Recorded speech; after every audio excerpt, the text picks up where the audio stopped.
Well, I am home now. It took all day to drive to go get to where this was, pick it up, drive home. So now it's the next morning and getting to look at this. Overall, it looks like it's in pretty good condition. It's not too rusty or anything. The other thing is that it seems even simpler than I thought. What I can see here looks like we've got our electric pump motor, the actual hydraulic pump, and I'm assuming this is just the hydraulic reservoir. What's interesting here is we've got a little short cable. Looks like that was for a 50 amp Anderson connector. And this here is essentially just a heavy duty electrical button. And if we look back here, this little rod, it's a heavy duty button, kind of like an old fashioned car horn button or something like that.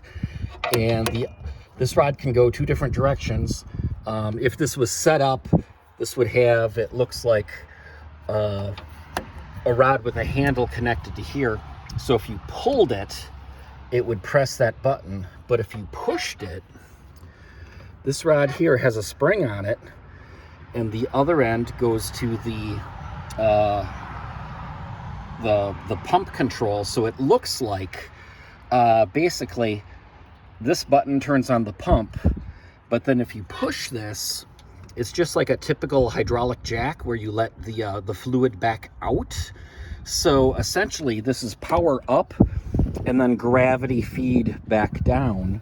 The other thing is I did hook my multimeter up right here, set it to continuity.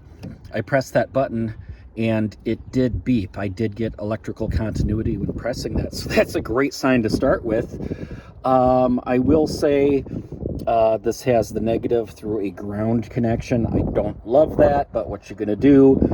So the big thing now is I gotta figure out how to get this 700-pound monstrosity out of the trailer. And not only that, but some way to prop it up and keep it up, because I don't have any of the bracket that would have been used to connect this to the Electrak tractor, nor do I have the forks for this. So it's literally just a plate. So hopefully I can fabricate all that stuff.